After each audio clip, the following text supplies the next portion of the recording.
પશ્ચિમ એશિયામાં વધતા તણાવને પગલે વડોદરાના 50થી વધુ મુસાફરો મુસીબતમાં મુકાયા છે।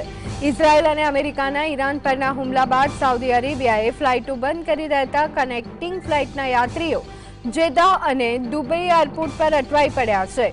હજારો ગુજરાતીઓ ગલ્ફ દેશોમાં વસવાટ કરે છે, ત્યારે ફારૂક મેમણ નામના યાત્રીએ પોતાની વ્યથા ઠાલવતા વહેલી તકે મદદની ગુહાર લગાવી છે। અચાનક એરસ્પેસ બંધ થતા પ્રવાસીઓમાં ભારે ચિંતા જોવા મળી રહી છે।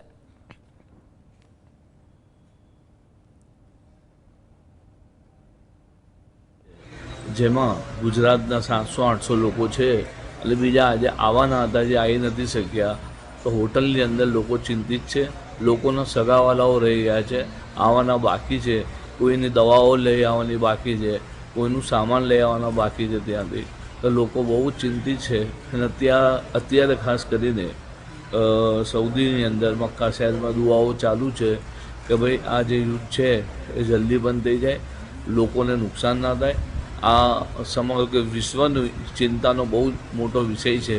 અને અત્યારે રમઝાન માસ ચાલુ છે, ખાસ કરીને લોકો અહીંયા બંદગી કરતા આવતા હોય છે, તો બંદગી માટે આવવા માટે રૂકાવટ થતાં લોકોમાં એક ચિંતાનો વિષય છે। તો આ અંગે વધુ વિગત મેળવી લઈએ। સંવાદદાતા રૂપેશ અમારી સાથે સીધા જોડાઈ ગયા છે।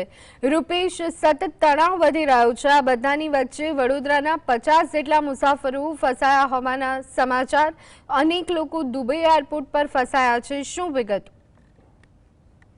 ચોક્કસ જે પ્રમાણે ઇઝરાયલ અને અમેરિકા દ્વારા ઈરાન સાથે જે વોર ચાલી રહ્યું છે, જે પ્રમાણના ઘટનાક્રમો સર્જાઈ રહ્યા છે, ગલ્ફના અનેક દેશો પર જે રીતે ઈરાને હુમલા કર્યા છે, એને લઈને ભારે તણાવપૂર્ણ સ્થિતિ છે।